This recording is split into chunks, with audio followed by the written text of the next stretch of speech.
વંદે માતરમ વિદ્યાર્થી મિત્રો, Oxford school of સાયન્સના કોમર્સ વિભાગના વિડીયો લેક્ચરની અંદર આપ સૌ વિદ્યાર્થી મિત્રોનું હાર્દિક સ્વાગત છે. ધોરણ 11 કોમર્સ, વિષય છે BA વાણિજ્ય વ્યવસ્થા અને સંચાલન, ઓર્ગેનાઇઝેશન ઓફ કોમર્સ. તો વિદ્યાર્થી મિત્રો, આજે આપણે પાઠ 8 ધંધાકીય મૂડીના પ્રાપ્તિ સ્થાનોનો વિડીયો નંબર 4 જોવાના છે. વિડીયો નંબર 3ની અંદર આપણે મૂડીના પ્રાપ્તિ સ્થાનોની અંદર ખાસ કરીને અગાઉના વિડીયોની અંદર આપણે માલિકીનો મૂડી ભંડોળની ચર્ચા કરી અને છેલ્લા વિડીયો નંબર 3ની અંદર આપણે ઉછીની મૂડીની ચર્ચા, ઉછીની ભંડોળની આપણે ચર્ચા કરતા હતા, જેની અંદર આપણે ડિબેન્ચરનો અર્થ, ડિબેન્ચરના લક્ષણો અને ખાસ કરીને ડિબેન્ચરના પ્રકારો વિશે ચર્ચા કરી. એમાં આજે આપણે જે જોવાના છે એ છે જાહેર થાપણ. જાહેર થાપણનો અર્થ, જાહેર થાપણની જુદી જુદી જે શરતો, એની જોગવાઈઓ, જાહેર થાપણથી ફાયદાઓ અને જાહેર થાપણની મર્યાદાઓ, અને ખાસ કરીને ભારતમાં નાણાકીય સંસ્થાઓ દ્વારા બહાર પાડવામાં આવતી જે જુદી જુદી સંસ્થાઓ દ્વારા જે લોન આપવામાં આવે છે એ સંસ્થાઓ અહીં કેટલીક કેન્દ્ર સરકાર સંચાલિત છે અને કેટલીક રાજ્ય સરકાર સંચાલિત અહીં જુદી જુદી નાણાકીય સંસ્થાઓ આવી છે. કેટલાક વિદ્યાર્થીઓને એવો પ્રશ્ન થશે કે સાહેબ, આપ વચ્ચે એક બોન્ડનો મુદ્દો તમે ભૂલી ગયા છો. હું ભૂલી ગયો વિદ્યાર્થી મિત્રો, મુદ્દો બહુ નાનો છે, એટલે એ મુદ્દાને મેં આના પછીના જે વિડીયો લેક્ચર બનાવીશ એમાં સૌથી પહેલાં એને આપણે આવરી લેશું કે સમજી લેશું. તો વિદ્યાર્થી મિત્રો, આપણે અગાઉના વિડીયો લેક્ચરની અંદર જે ઉછીના ભંડોળના જે પ્રાપ્તિ સ્થાનોની વાત કરતા હતા, જેની અંદર આપણે ડિબેન્ચરનો અર્થ, ડિબેન્ચરની લાક્ષણિકતાઓ, સલામતીવાળા ડિબેન્ચર, રૂપાંતરિત ડિબેન્ચર અને બિન રૂપાંતરિત ડિબેન્ચરો, આ બધાની વાત કરી. આજે આપણે એવી જ ઉછીની મૂડી જે છે જેને જાહેર થાપણ કહેવામાં આવે છે. બરાબર, આપણે અગાઉ પણ વાત કરી હતી કે દરેક કંપનીની શરૂઆત કરવા માટે બે પ્રકારની મૂડીની જરૂર પડે. એક સ્થિર મિલકત ખરીદવા માટે કાયમી મૂડી, અને એક રોજબરોજની જરૂરિયાતો પૂરી કરવા માટે કાર્યશીલ મૂડીની જરૂર પડે છે. સ્થિર મૂડી માટે એટલે કે મોટા પાયા ઉપર મૂડી રોકાણની જરૂર પડે.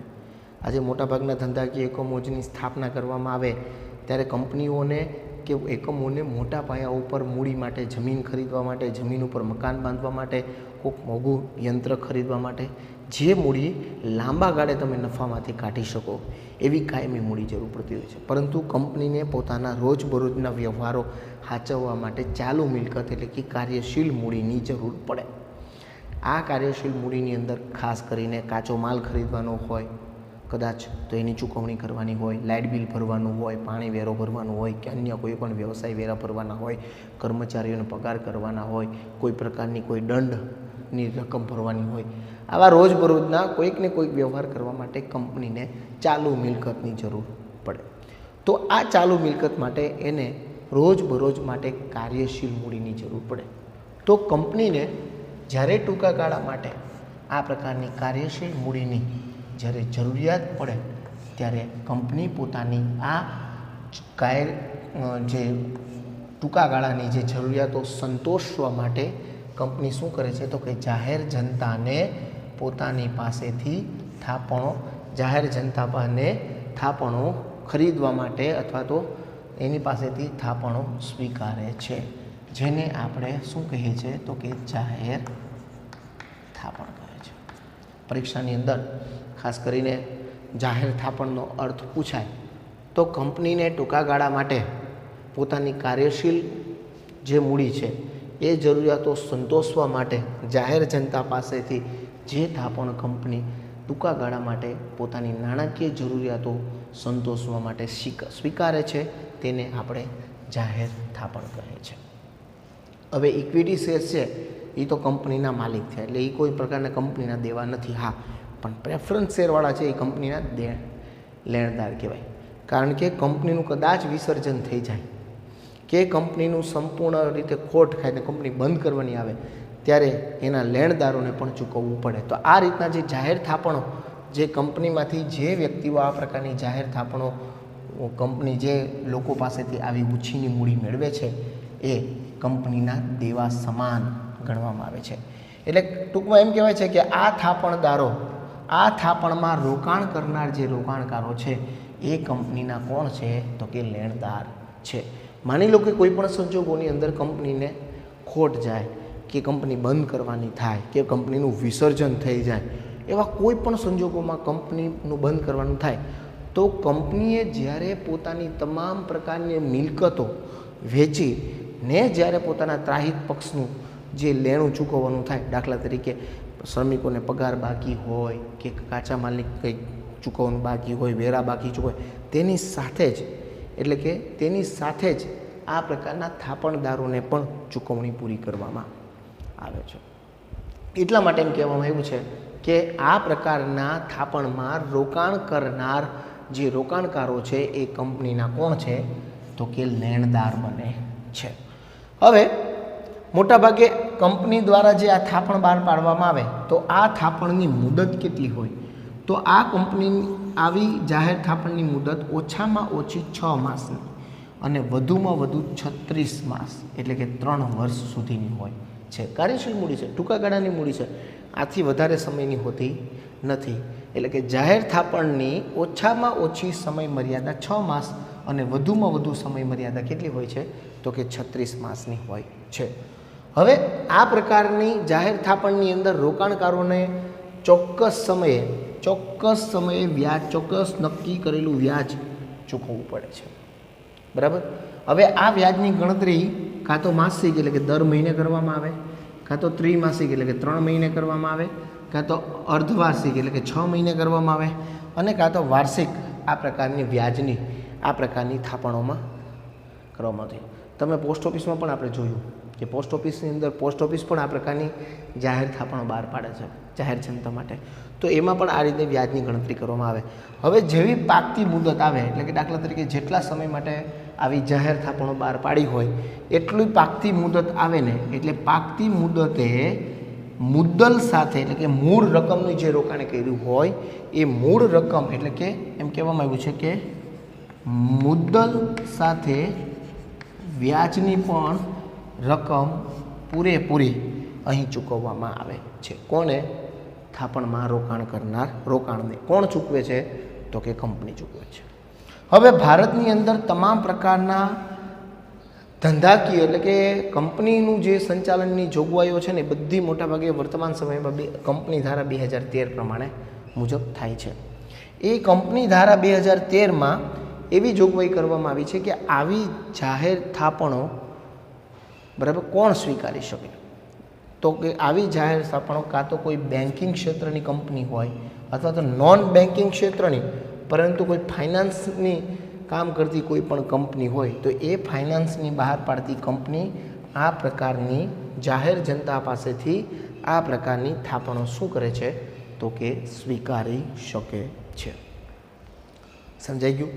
તો ટૂંકમાં કોઈ પણ કંપનીને ટૂંકા ગાળાની જ્યારે કાર્યશીલ મૂડીની જરૂર પડે ત્યારે એ કંપની પોતાની નાણાકીય જરૂરિયાતો સંતોષવા માટે જાહેર જનતા પાસેથી આ પ્રકારની થાપણો સ્વીકારે છે જેને આપણે જાહેર થાપણો કહીએ છીએ. આ કંપનીમાં આવી જાહેર થાપણો જ્યારે પણ કોઈ પણ કંપની જાહેર જનતા પાસેથી સ્વીકારે છે ત્યારે આ પ્રકારની જે જાહેર થાપણો દ્વારા કંપનીને જે મૂડી મળે છે તેને આપણે ઓછીની મૂડી કહીએ છીએ અને દેવા સમાનની મૂડી ગણીએ છીએ. એનો અર્થ એમ થાય છે કે આવી થાપણમાં રોકાણ કરનાર રોકાણકારોને કંપનીના લેણદારો કહે છે. બરાબર. આ પ્રકારના થાપણની મુદત કાં તો 6 માસની હોય અને કાં તો 36 માસની હોય એટલે કે 3 વર્ષ સુધીની પણ હોઈ શકે છે. આ પ્રકારની થાપણમાં નિશ્ચિત સમયે વ્યાજ ચૂકવવામાં આવે છે. આ વ્યાજની ગણતરી માસિક, ત્રિમાસિક, અર્ધમાસિક કે વાર્ષિક રીતે ગણતરી કરવામાં આવે છે. પાકતી મુદતે જે રોકાણ કર્યું હોય લોકોએ જાહેર જનતાએ તેની સાથે વ્યાજની ગણતરી કરીને બધી જ રકમ ચૂકવવામાં આવે છે. હવે ભારતની અંદર આવી જાહેર થાપણો બહાર પાડી કરી શકે કોણ? તો ભારતના કંપની ધારા 2003માં એવી જોગવાઈ કરવામાં આવી છે કોઈ પણ બેન્કિંગ ક્ષેત્રનો વ્યાપાર કરતી કોઈ કંપની હોય અથવા તો નોન બેન્કિંગ ક્ષેત્રની પરંતુ ફાઇનાન્સ સાથે જોડાયેલી કોઈ પણ કંપની હોય એ સિવાય કોઈ પણ આ પ્રકારની જાહેર જનતાની થાપણો સ્વીકારી શકે નહીં, અન્ય કોઈ પણ સંસ્થા સ્વીકારી શકે નહીં. તો હવે આપણે જોવાના છે આવી પ્રકારની જાહેર થાપણના ફાયદાઓ.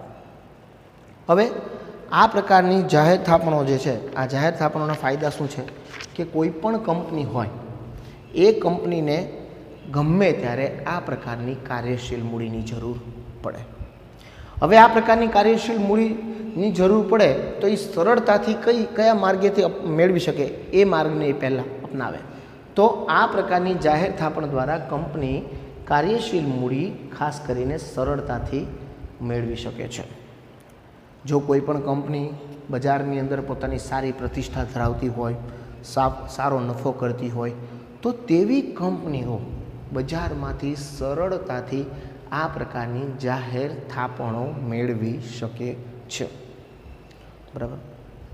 બીજું છે નાણાં મેળવવાનો ઓછો ખર્ચ. હવે આ દરેક કંપનીએ જ્યારે પણ કોઈ પણ નાણાં મેળવવા હોય ને, એટલે નાણાં મેળવવા માટે એને કેટલો ખર્ચ કરવો પડે છે. નાણાં મેળવવાનો ખર્ચ હંમેશા વધુ હોય છે, પરંતુ અહીં નાણાં પ્રાપ્તિ કે અન્ય સાધનો કરતાં જાહેર થાપણોમાં નાણાં મેળવવાનો ખર્ચ સૌથી ઓછો હોય છે અને ઓછા સમયમાં આપણે અન્ય પાસેથી નાણાં મેળવી શકીએ છીએ.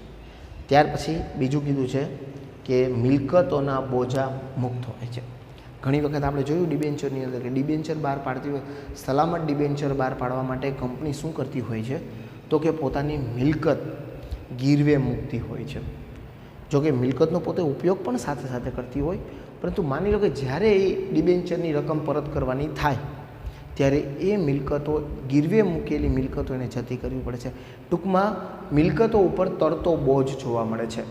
અહીં કોઈપણ પ્રકારની જાહેર થાપણો બહાર પાડવા માટે કોઈપણ પ્રકારની મિલકતોને ગીરવે મૂકવી પડતી નથી, એટલે મિલકત ઉપરનો બોજ, જે મિલકત હોય છે એનો બોજ ઓછો હોય છે. હવે આ પ્રકારની જે જાહેર થાપણો બહાર પાડવામાં આવે ને એમાં વ્યાજ ચૂકવવામાં આવે. જે રોકાણકારો આ પ્રકારની જાહેર થાપણોમાં રોકાણ કરે ને એમને વ્યાજ ચૂકવવામાં આવે. વ્યાજ એ જ ખર્ચ. આપણે જોયું ને કે નાણાં, અહીં આવા પ્રકારની જાહેર થાપણો દ્વારા નાણાં મેળવવાનો ખર્ચ કેવો હોય છે? ઓછો હોય છે. તો ઓછો ખર્ચ એટલે ખર્ચ તો થાય પણ કેવો થાય? ઓછો. હવે એ ઓછો ખર્ચ એટલે શું? કે વ્યાજની ચૂકવણી. તો આ પ્રકારની જાહેર થાપણો પર ચૂકવવામાં આવતું વ્યાજ એ જ કંપનીનો ખર્ચ છે. એટલે આ પ્રકારની કોઈ પણ કંપની છે એ અને કંપનીએ કરવેરા ઓછા ભરવા પડે છે, કારણ કે આ પ્રકારના જે કંપનીએ થાપણો બહાર પાડી હોય છે ને એને કરવેરામાંથી મુક્તિ, આટલી રકમો કરવેરામાંથી મુક્તિ મળે છે. હવે જેટલી રકમને કરવેરામાંથી મુક્તિ મળે એટલા રકમનો કરવેરો ઓછો ભરવો પડે. એટલે આ રીતે ઓછા ખર્ચે આ પ્રકારની જે થાપણો મેળવી પણ શકાય છે અને આ પ્રકારની થાપણો ઉપર ચૂકવવામાં તો વ્યાજ એ જ આ પ્રકારની કંપનીની શું છે તો કે ખર્ચ છે. હવે આ પ્રકારની જાહેર થાપણો બહાર પાડી કંપની પોતાના ધંધાકીય એકમ માટે જરૂરી કાર્યશીલ મૂડી મેળવી શકે છે. ઘણી વખત કંપનીઓને કોઈક મોટો ઓર્ડર મળ્યો હોય તો એ મોટા ઓર્ડરને પૂરા કરવા માટે કંપનીએ શું કરવું પડે છે તો કે મોટા ઓર્ડરને પૂરા કરવા માટે કંપનીએ ઘણી વખત બેન્કો પાસેથી પૈસા લઈને કાચો માલ, શ્રમિકોને પગાર, કોઈ કંપની એડવાન્સ આપે પણ એડવાન્સ એટલે પૂરેપૂરી રકમ ન આપે, 25%, 30% આપે. તો એનાથી ઉત્પાદનનું બધું જ કાર્ય પૂરું થતું નથી. તો ઉત્પાદનનું બધું જ કાર્ય પૂરું કરવા માટે કંપનીને સમયાંતરે દર વખતે કાચા માલની જરૂર પડે. તો આ કાચો માલ કંપની છે ને ક્યાંથી મેળવે તો કે એ કાચો માલની ખરીદી કરવા માટે કંપનીને જે કાર્યશીલ મૂડીની જરૂર પડે એ કાર્યશીલ મૂડી કંપની આવી જાહેર થાપણો બહાર પાડીને મેળવી શકે છે. કંપનીને કોઈપણ ટૂંકા ગાળાની નાણાકીય જરૂરિયાતો સંતોષવા માટે અને કાર્યશીલ મૂડી મેળવવા માટે કંપની આ પ્રકારની જાહેર થાપણો બહાર પાડતી હોય છે. હવે આપણે જોવાના છે આ પ્રકારની જાહેર થાપણની મર્યાદા. બરાબર.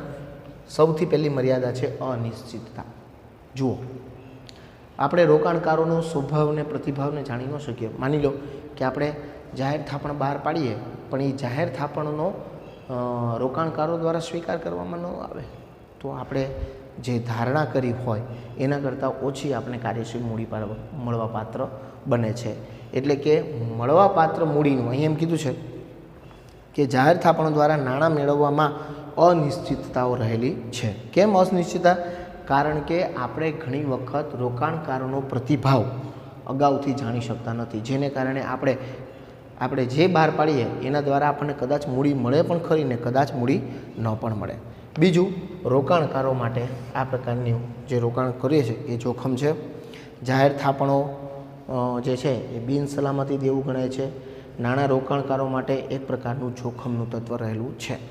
ઓલા ડિબેન્ચરમાં આપણે જોયું કે ભાઈ ડિબેન્ચરોના હિતના રક્ષણ કરવા માટે ઘણી વખત સલામતીવાળા ડિબેન્ચરો પણ બહાર પાડવામાં આવે, જેની પાછળ કેટલીક મિલકતો પણ ગીરવે મૂકવામાં આવે. પણ અહીં તો આપણે એના ફાયદામાં જોયું કે મિલકતો પર કોઈ પણ પ્રકારનો આ થાપણનો બોજો હોતો નથી, એટલે રોકાણકારો માટે ખરેખર એમ કહેવાય તો આ એક જોખમ રહે છે. હવે એમ કીધું છે સુખના સમયના સાથી. દરેક વ્યક્તિ રોકાણકારો માટે મૂડી જે છે ને એના સુખના સમયના સાથી કહેવાય છે.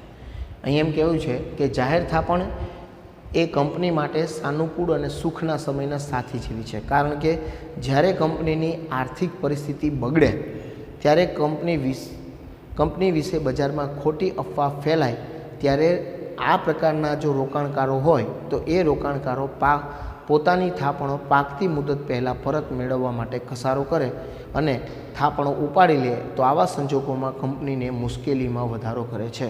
અને માટે આ પ્રકારના જાહેર થાપણોને સુખના સમયના સાથી કહેવાય છે.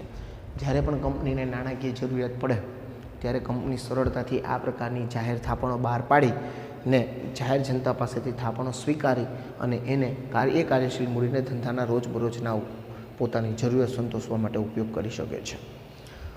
પરંતુ ઘણી વખત અફવાઓનો પણ સામનો કરવો પડે છે કે ભાઈ ઘણી વખત એવી અફવા આવે કે ભાઈ, અને સાચી પણ વાત હોય, કંપની કદાચ પોતાની કેટલીક બાબતોને છુપાવી ન શકે ને જાહેર જનતાને ખબર પડી જાય કે ભાઈ આ કંપની તો ખોટ કરે છે, તો એવા સંજોગોની અંદર રોકાણકારો તરત જ દોડીને પોતાની રકમ છોડાવવા માટે કંપનીમાં આવી જાય. તો એવા સંજોગોમાં એવું બને કે કંપની પાસે આવે તો કંપનીએ તો એના રોકાણકારોને પોતાનું દેવું ચૂકવવું જ પડે.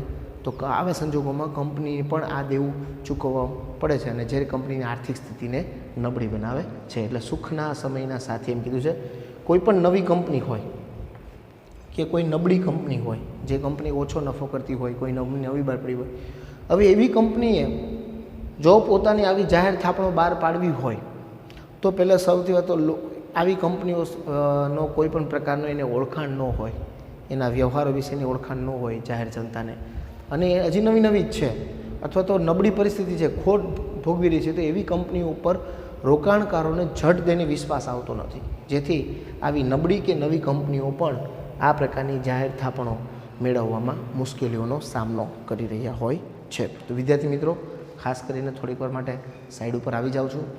જાહેર થાપણોનો અર્થ, જાહેર થાપણો કેવા પ્રકારની મૂડી કહેવાય, જાહેર થાપણો કેટલી મુદતની હોય છે, તેમાં વ્યાજની ગણતરી કઈ રીતે કરવામાં આવે છે, પાકતી મુદતે વ્યાજની ચૂકવણી અને કઈ રીતે કરવામાં આવે છે, કઈ કઈ સંસ્થાઓ આ સિવાય જાહેર જનતા બહાર પાડી શકતી, જાહેર થાપણો બહાર પાડી શકતી નથી, જાહેર થાપણની મર્યાદાઓ જોયું, જાહેર થાપણના આપણે ફાયદાઓ જોયા.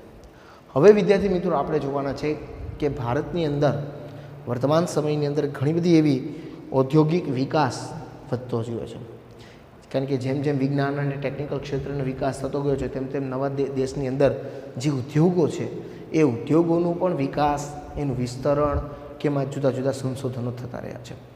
અને આ સંશોધનો કરવા માટે ઘણી વખત કંપનીઓને કે ધંધાકીય એકમોને લાંબા ગાળાની, મધ્યમ ગાળાની મૂડીની જરૂર પડે. તો આ પ્રકારની જરૂરિયાતો સંતોષવા માટે દેશની અંદર કેટલીક નાણાકીય સંસ્થાઓ કે જે ધંધાકીય એકમને લાંબા ગાળાની ઓછીની મૂડી પૂરી પાડવા માટે કેટલીક નાણાકીય સંસ્થાઓની વાત કરવામાં આવી છે. કેટલીક સંસ્થાઓ જે છે એ કેન્દ્ર સરકાર સંચાલિત છે અને કેટલીક સંસ્થાઓ છે એ રાજ્ય સરકાર સંચાલિત છે. તો આજે આપણે એવી કેન્દ્ર સરકાર દ્વારા સંચાલિત આવી નાણાકીય સંસ્થાઓ કે જે દેશના ધંધાકીય એકમોને કે કંપનીઓને કે લોન ઉછીની કે લાંબા ગાળાની મૂડી પૂરી પાડે છે, અને કેટલીક રાજ્ય સરકારની સંસ્થાઓ છે કે જે ધંધાકીય એકમને મૂડી ઓછી પાડવાનું, મૂડીની જરૂરિયાતો પૂરી પાડવાનું કામ કરે છે. જેમાં સૌથી પહેલાં છે ભારતીય ઔદ્યોગિક નાણાં નિગમ. ભારતીય ઔદ્યોગિક નાણાં નિગમ, જેને આપણે IFCI એટલે કે industrial financial corporation of India તરીકે ઓળખીએ છીએ. આ પણ કેન્દ્ર દ્વારા સરકાર દ્વારા સંચાલિત જે સંસ્થા છે જે દેશની કંપનીઓને અને ધંધાકીય એકમોને મૂડી પૂરી પાડવાનું કામ કરે છે. ત્યાર પછી બીજી સંસ્થા છે ભારતીય ઔદ્યોગિક વિકાસ બેંક. ભારતીય ઔદ્યોગિક વિકાસ બેંક IDBI એટલે કે industrial development bank of India તરીકે આપણે એને ઓળખીએ છીએ. તો આ પણ કેન્દ્ર સરકાર દ્વારા સંચાલિત સંસ્થા છે જે દેશમાં કંપનીઓ અને ધંધાકીય એકમોને લાંબા ગાળાની મૂડી ઉછીની પૂરી પાડવાનું કામ કરે છે. ત્રીજી સંસ્થા છે ભારતીય ઔદ્યોગિક શાખ અને રોકાણ નિગમ, જેને આપણે ICICI એટલે કે industrial credit and investment corporation of India તરીકે ઓળખીએ છીએ. આ પણ કેન્દ્ર સરકાર દ્વારા સંચાલિત સંસ્થા છે કે જે ધંધાકીય એકમને અને કંપનીઓની લાંબા ગાળાની મૂડી પૂરી પાડવાનું કામ કરે છે. આ ઉપરાંત નીચેની જે બે સંસ્થા છે રાજ્ય સરકાર દ્વારા સંચાલિત, જેમાં ગુજરાત રાજ્ય નાણાકીય નિગમ, જેને GSFC એટલે કે ગુજરાત સ્ટેટ ફાઇનાન્સ કોર્પોરેશન તરીકે ઓળખવામાં આવે છે, અને બીજી છે ગુજરાત ઔદ્યોગિક રોકાણ નિગમ એટલે કે GIIC એટલે કે ગુજરાત ઇન્ડસ્ટ્રીયલિસ્ટ ઇન્વેસ્ટમેન્ટ કોર્પોરેશન તરીકે ઓળખવામાં આવે છે. આ બંને સંસ્થા ગુજરાત સરકાર દ્વારા સંચાલિત છે અને જે દેશના એટલે કે રાજ્યની અંદર આવેલી જે ધંધાકીય એકમો છે કે કંપનીઓ છે જેમને લાંબા ગાળાની મૂડી પૂરી પાડવાનું કામ કરે છે. તો વિદ્યાર્થી મિત્રો, આજે આપણે આ વિડીયોની અંદર જાહેર થાપણો અને જાહેર થાપણોનો અર્થ, જાહેર થાપણોના ફાયદા, જાહેર થાપણોની મર્યાદાઓ અને ખાસ કરીને ભારતની અંદર નાણાકીય સંસ્થાઓ દ્વારા લાંબા ગાળાની જે ઓછીની મૂડી પૂરી પાડતી કેટલીક નાણાકીય સંસ્થાઓના નામથી પરિચિત થયા. હવે પછીના વિડીયો લેક્ચરની અંદર આપણો જે બોન્ડનો એક મુદ્દો બાકી છે તે અને આ જે નાણાકીય સંસ્થાઓ છે આ નાણાકીય સંસ્થાઓના આપણે કાર્ય જોવાના છે. ત્યાં સુધી આપ દરેક વિદ્યાર્થી મિત્રો ઘરે રહો, સુરક્ષિત રહો, સ્ટે હોમ, સ્ટે સેફ. આપ સૌ વિદ્યાર્થી મિત્રોનો ફરી આભાર માનું છું. આભાર.